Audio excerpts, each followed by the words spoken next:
Hi everyone, I'm Roy Holman here in Everett, Washington. I'm going to take a sip here. Hope you're all doing good. I'm going to jump into this beautiful, messy, tender topic of racism and the current situation, what's going on. It's a little tender topic to bring up, and that's all the more reason to dive in. I think some people avoid this topic, but I'm going to give you my main point right off the bat before I forget. The main racists I feel on the planet, the true people with the knee on the back of the neck, are the globalists, the criminal cabal, the deep state, whatever you want to call them. Many of them actually feel that they are from an elite, ancient bloodline that's basically like God's embodied. I mean, they feel like they are the cream of the crop and they deserve to rule the planet over us sheep and cows. That's the way a lot of them feel from what I understand. So if you don't see that and understand that, everything else is just a big mess, like all these little fights among men and women and this group and that group. Yeah, let's address that. Let's use this opportunity to address that peacefully. But wow, what's going on right now, I would argue, has very little to do with racism, really. Sure, it's bringing up some legitimate things to look at, no doubt about it. But what's it really about? It's about diversion, it's about divide and conquer, and fear. It's a war on consciousness going on. Let's be honest.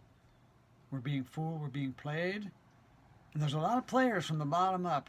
Everybody getting used to a certain degree. I don't have much compassion for some of them, including the mainstream media. The Democratic Party right now has really been compromised. The Antifa and even the Black Lives Matter. It's a whole compartmentalized mess. But let's try to unpack it a little bit. So here we are around Memorial Day, starting to come down out of lockdown a little bit, and bam, along comes the first of two Georges. I'll talk about another one later. But George Floyd, right? And that horrific situation, which I still smell a rat. It's too much going on here. The timing of like a false flag or a action, reaction, solution type of thing. But stay tuned. We'll see if we can dig into that.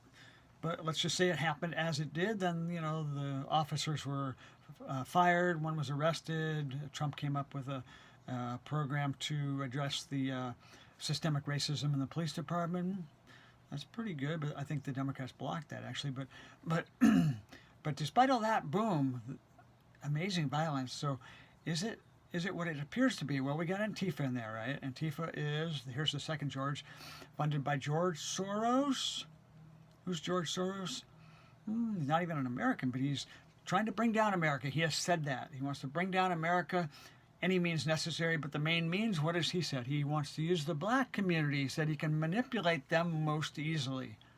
Not my words, George Soros.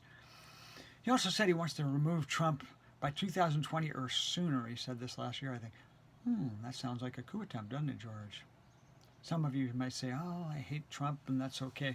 Be careful what you ask for. You think Joe Biden is going to solve the woes of our world? No. I hate to say it, but everything. I was regretting or resisting looking at this, but Trump is behind the scene. Trump is behind the scenes, standing up to the cabal. Believe it or not, the mainstream media is working for the cabal, and they were showing everything, throwing everything they got to help us hate Trump. But I'm starting to come around. I think he's not what we think he is. So anyway, I'm digressing. Let's get back to this situation. Who is Antifa? Well, they're a terrorist organization instigating, agitating. And the Black Lives Matter, well, did they say anything against Antifa? Did they try to stop them? I didn't hear them speaking out, which makes me wonder about Black Lives Matter. I don't think Martin Luther King Jr. would be too happy with what's going on. So let's look at them. Black Lives Matter started 2013 with the help of George Soros. There he is again. Oh, he just loves the black community, I guess. But a lot of other white people jumped in there. A lot of corporations and groups have jumped in since 2013. You look at a graph of Black Lives Matter, it got very active right before the 2016 election, and then very active before this 2020 election. Sounds political. You look at where the donations go to Black Lives Matter. I looked it up online. Since removed from the website, it says that they have a political action committee named Act Blue, and a lot of that money goes to the Democratic Party. I counted up over $500 million to the Democratic Party, over $100 million to Joe Biden. Ooh, so some of you would say, well, that's good. The Democrats are the party of the poor, the party that helps the people and the black communities. So I started diving in and exploring, and I was a little surprised what I started to learn.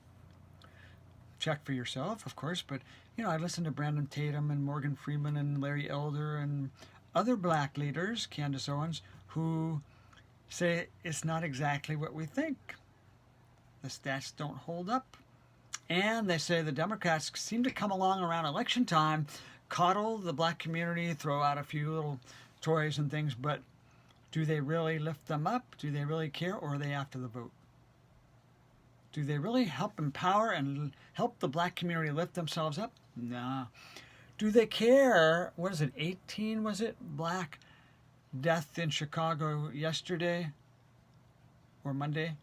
A record for death in one day. Blacks killing blacks. Do we care about that? A white officer kills a black man and boom, we go completely bananas. But do we care about the much bigger death toll in the black communities? Are we being played? Is Black Lives Matter being played, or are they part of the problem? We have to look at this and be honest, right? So, are the Democrats the party of the people? Well, if you look honestly, again, I'm a lifelong progressive, but I had to say, no way. I'm not voting for them, supporting them. If you look at what happened in the last 4 or 5 months, right? Who put the adults who were testing positive back in the homes? They had other places to put them. There were other places that went empty for the most part. Put them back in the same homes where 50,000 of these adults, almost half the death toll for the U.S. right now, died there. This is criminal, and I hope some people go to jail. But these were in the 5 Democratic governor states, right? Why is that? I'll tell you why. Because the Democratic Party is more compromised than the Republican. I don't care about either party. I think they're both party of the elites. But there's been a little bit of a cleaning of the swamp in the Republican Party, at least compared to the Democratic Party right now.